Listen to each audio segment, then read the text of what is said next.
emang ya kalau respon juga edukasi nggak hanya berjalan hanya sekali, tapi harus konsisten seperti itu. Dan ada juga pernah kita bersih-bersih gitu, salah satu teman di Bontang juga kita bersih-bersih itu malahan karena ibaratnya nggak dikasih maaf makan ataupun ibaratnya ya imbalannya kayak gitu, hampir dipakein parang kayak gitu, diajak sampai parang kayak gitu, karena dia nagih tapi dia nggak ikut bantu kayak gitu ibaratnya.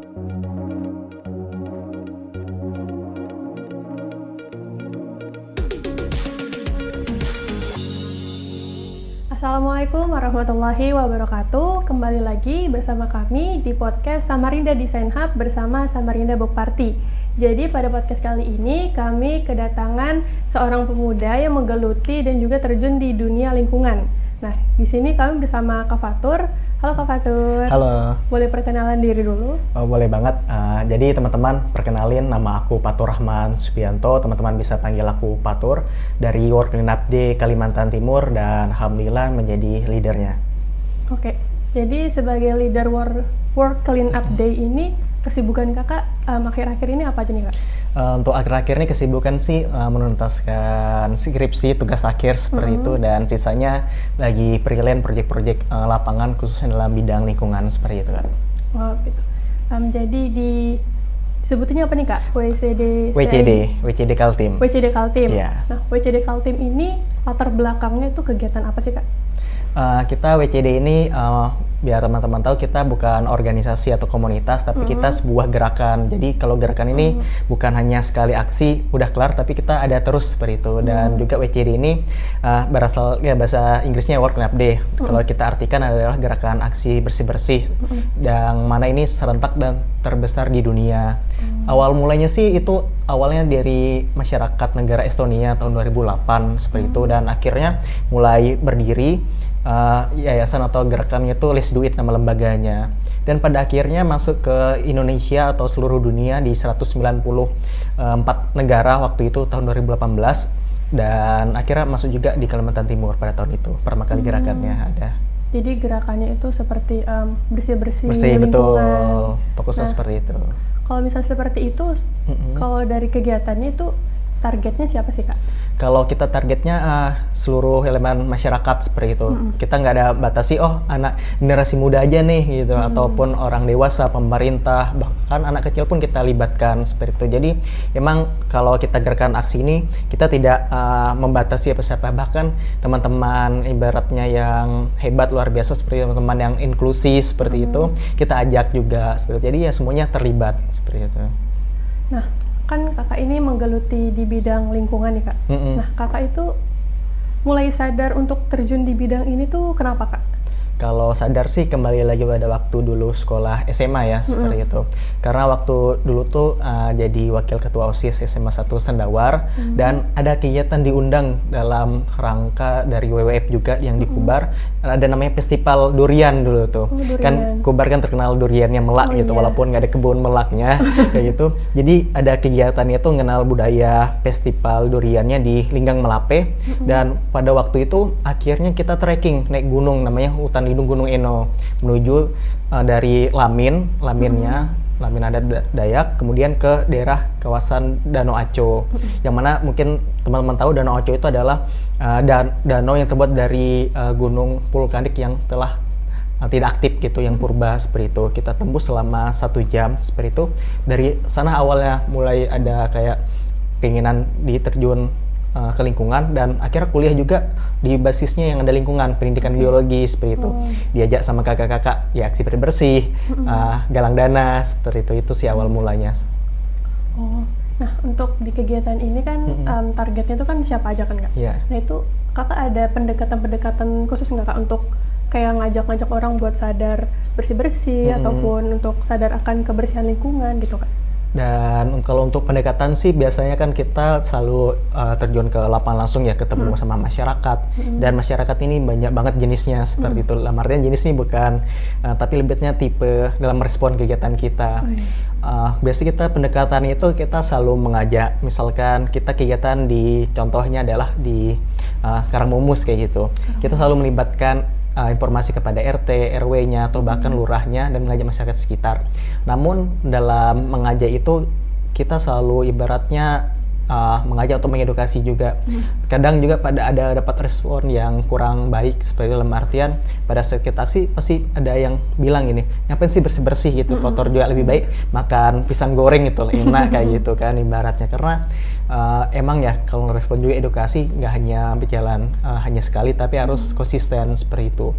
Dan ada juga pernah kita bersih-bersih gitu, salah satu teman di Bontang juga kita bersih-bersih itu malahan karena ibaratnya nggak dikasih maaf makan ataupun ibaratnya imbalannya kayak gitu, hampir dipakein parang kayak gitu, diajak sampai parang kayak gitu, karena dia nagih tapi dia nggak ikut bantu kayak gitu ibaratnya, yang dikasih cuma dapat yang aja imbalannya kayak gitu untuk makan dan sebagainya. Dan itu kita udah biasa gitu berbentur. Nama juga lingkungan kan, habit tuh nggak bisa dibentuk dalam satu atau dua kali, tapi harus secara konsisten seperti itu sih. Nah, untuk kegiatannya kan kakak ada spot-spotnya tersendiri tuh Kak. Nah itu tuh untuk nentuin spotnya ada kualifikasinya atau bagaimana nih Kak? Biasa sih terutama ya kita pertama itu untuk masalah titik aksinya adalah titik laporan kayak gitu, dari titik sampah kita temukan apakah itu tertimbun atau di pinggir jalan dan sebagainya. Informasinya kita dapat dari masyarakat sekitar ataupun aduan juga seperti itu. Yang kedua kita tentukan adalah mengenai keselamatan dan keamanan kayak itu, karena kita melibatkan relawan. Jadi kita melihat apakah aman jika relawan ini, volunteer ini ikut kayak gitu. Makanya misalkan biasa kita sering di daerah pesisir atau sungai. Jikalau itu tidak memungkinkan untuk turun dan sebagainya, kita hanya di area pinggiran sungai aja seperti itu. Karena untuk masalah kita usahakan itu memilah sampah kayak gitu, langsung juga kita pungutnya milah sampah, tapi tidak semua sampah tuh bisa kita ambil karena kan ada terkontaminasi juga, jadi itu zat yang beracun sebagai apa, kita utamakan juga menggunakan sarung tangan, ada sepatu dan sebagainya. Jadi dua hal utama itu yang selalu diutamakan, sisa lainnya kita jadi pertimbangan tambahan aja seperti itu. Nah berarti tadi banyak banget ya Kak rintangan-rintangannya. Nah kalau selama melakukan kegiatannya ini tantangan itu apa aja sih Kak? Kalau tantangan sih yang pertama itu adalah ibaratnya support sih ya, itu masalah dari kolaborasi baik itu dari masyarakat, pemerintah juga. Karena kita kadangkala terbatas mengenai perlengkapan gitu, atau ibaratnya kita udah berhasil nih dapat clean up gitu beberapa karung yang terpilih sebagai, namun kita kadang terkendala untuk masalah pengangkutan sampahnya seperti itu.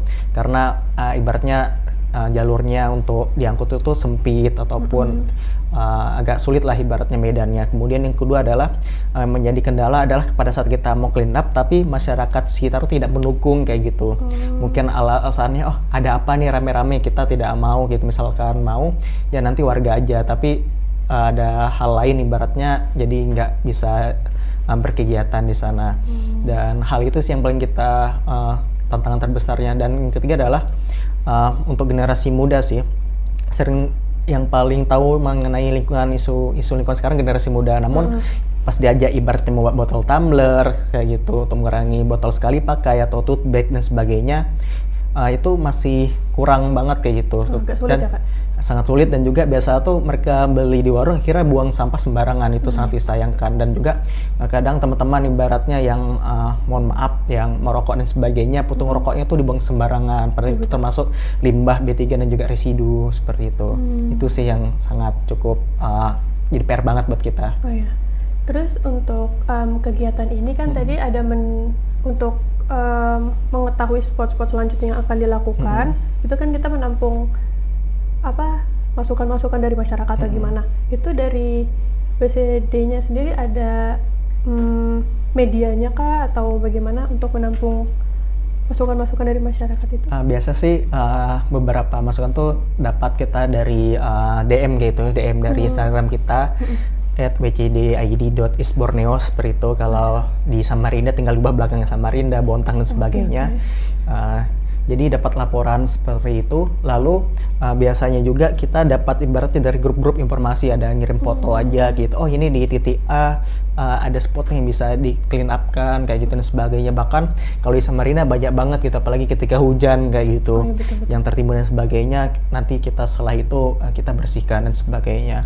Dan biasanya setelah kalau nggak laporan biasanya sih kita tetap rutin kegiatan, biasanya itu paling sering dalam rangka hari-hari lingkungan hidup ataupun kita berkolaborasi, salah satunya kemarin pada awal tahun baru kemarin 2025 sama Samarinda Book Party juga ya. Oke, ini betul. di teras Samarinda kita clean up kayak gitu sehabis teman-teman ibaratnya taman baca kayak gitu.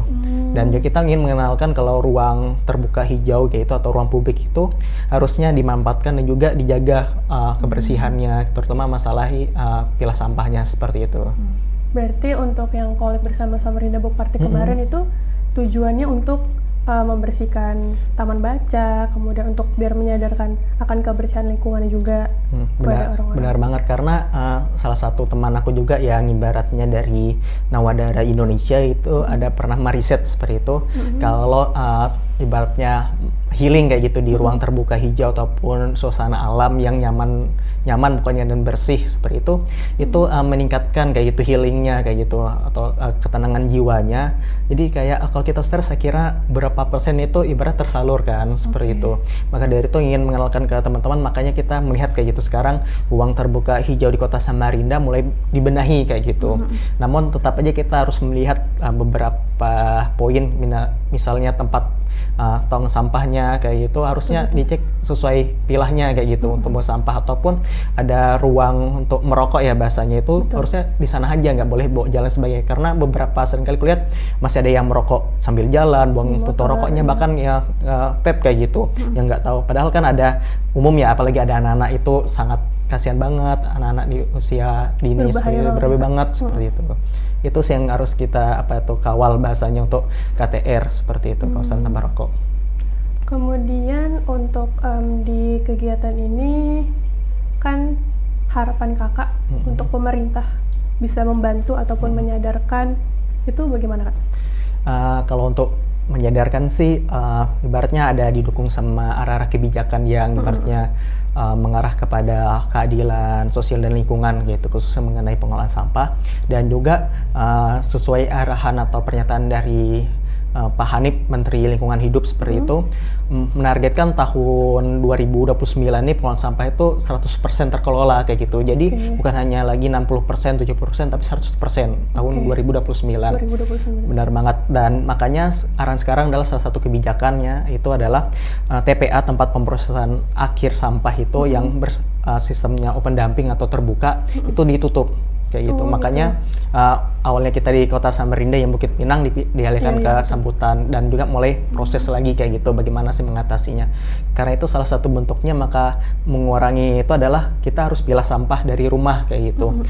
Karena kalau di kota Samarinda atau Kalimantan Timur lebih dari 70% itu sampah paling banyak itu adalah limbah rumah tangga kayak gitu, yang sampah organik itu harus dikelola. Tapi di lain sisi perlunya ada edukasi dari pemerintah dan juga NGO atau komunitas bagaimana sih cara mengolah limbah rumah tangga, bisa dijadikan kompos, eco-engine atau sebagainya. Karena PR banget mereka mungkin kita di rumah ibu-ibu, terutama ibu yang di dapur ya, memilah sampah. Tapi bingung sampah terpilah yang plastik atau limbah organik mau dikemanakan, mau ke bank sampah tapi bank sampahnya nggak tahu di mana. Nah itu jadi PR kita, jadi kita harus sama-sama kayak gitu bergerak sekarang. Berarti PR-nya adalah untuk mengedukasi ibu rumah tangga, terutama untuk bisa mengolah sampah, sampah rumah tangga ataupun sampah ini biar lebih terkelola dan tersusun gitu ya, biar di tempat pembuangan akhirnya itu lebih mudah salurkan, lebih mudah diolah gitu. Iya, kalau bisa sih bukan tersalurkan tapi mengurangi pembuangan sampah itu berakhir ke TPA seperti itu. Ya, mengurangi. Kalau bisa sih nggak ada, kan target kan kalau 100% itu berarti tidak ada lagi yang ke TPA seperti itu. gitu. Berarti kalau tidak ada yang ke TPA itu Berarti pengelolaan sampahnya berhasil kayak gitu, pilah sampah dari rumah. Arti sampah itu menjadi punya nilainya, ekonomisnya juga. Contohnya yang kayak pembuatan kompos tadi. Ya kompos tadi, misalkan sampah plastik ya, mungkin teman-teman ibaratnya dibuat bahasa yang paling dasar ya kalau di anak sekolah di recycle menjadi kantong belanja dan sebagainya, eco brick, dan misalkan lebih tinggi lagi nilai ekonominya seperti itu mungkin dijadikan kayak tempat meja, bangku, seperti itu.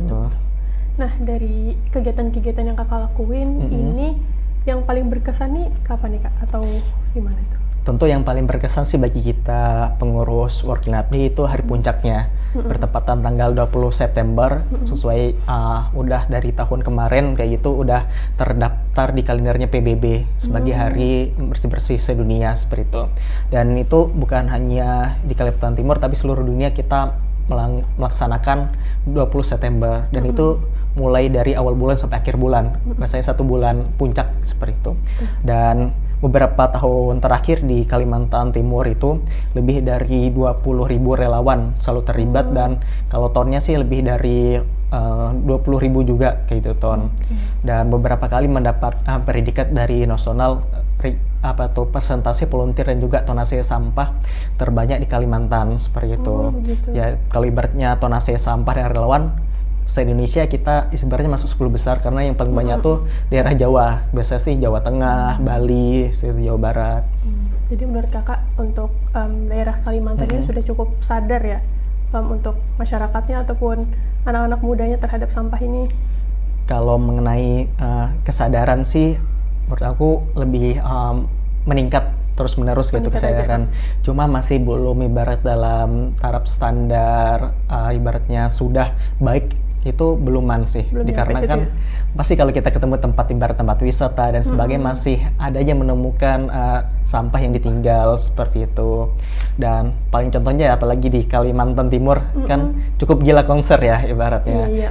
Gila konser kan pasti saat saya konser tuh pasti ada ditinggalkan botol minum dan sebagainya seperti itu, padahal udah disediakan tempat sampah dan sebagainya kan. Itu salah menunjukkan juga seperti itu. Namun di lain sisi juga cukup banyak apalagi generasi muda yang peduli tentang isu-isu lingkungan seperti itu. Kemudian untuk kan kakak tahu di Samarinda kayak banyak konsernya, itu padahal sudah disediakan tempat sampah. Jadi itu kita simpulin berarti sudah ada medianya, tapi dia tidak mau menuangkan kepeduliannya terhadap lingkungan gitu ya kak, untuk membuang sampah pada tempatnya atau membawa tumbler dan lain sebagainya. Padahal sudah tahu saya kalau misalnya di konser itu kan sudah diberi larangan atau apa membawa botol minum ke dalam gitu kan. Mungkin itu sudah salah satu langkah bagi panitia ataupun penyelenggaranya untuk mengurangi sampah gitu ya kak. Oke. Jadi kalau untuk kegiatan WCD sendiri itu bukan untuk tahun ini aja tapi untuk kedepannya tuh targetnya apa sih kak? Kalau untuk WCD sendiri kayak itu harapannya untuk seluruh kabupaten kota di Kalimantan Timur bisa lebih dari 50% paham ataupun udah mulai mengelola sampahnya seperti itu. Dan bukan hanya dari tingkat kabupaten kota, berarti pemerintah tapi masyarakatnya yang betul-betul gitu.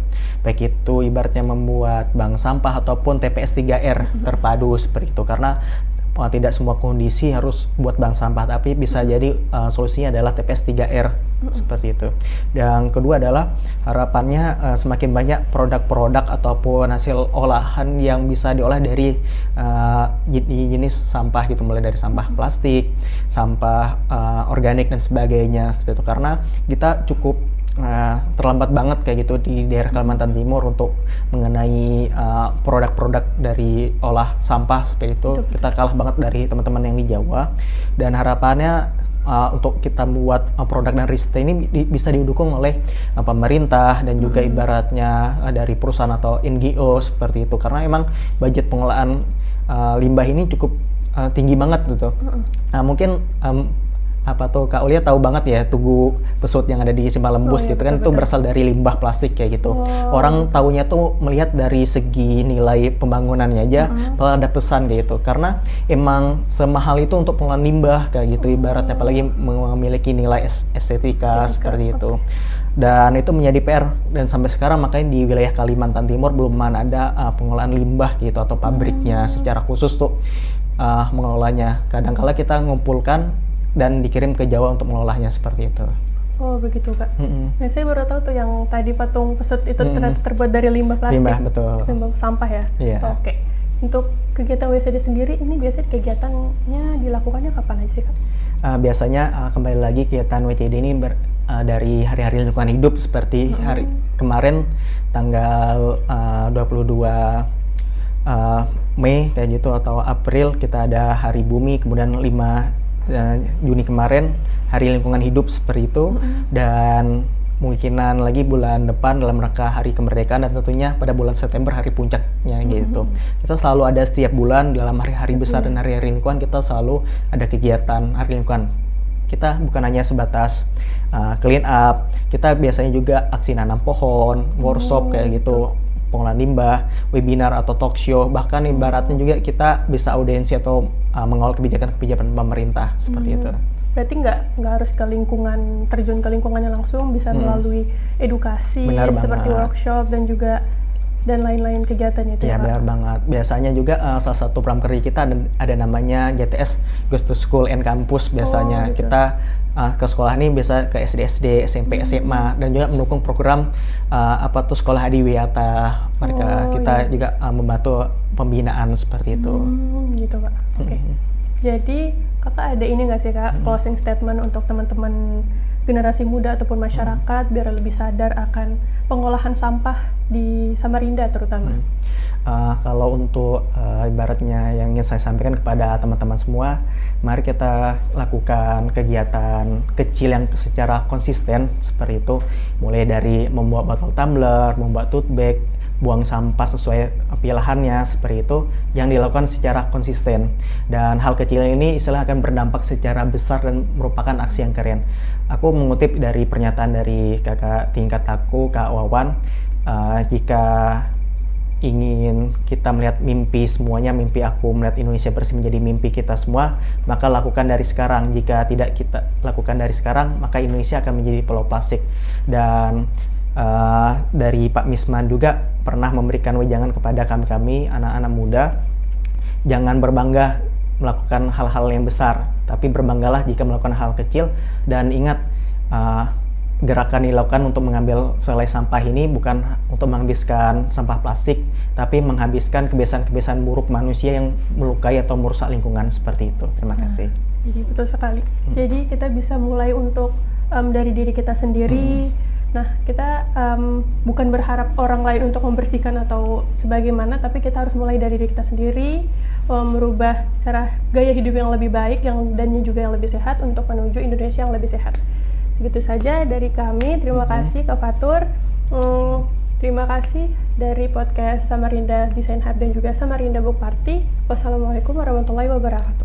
Waalaikumsalam warahmatullahi wabarakatuh.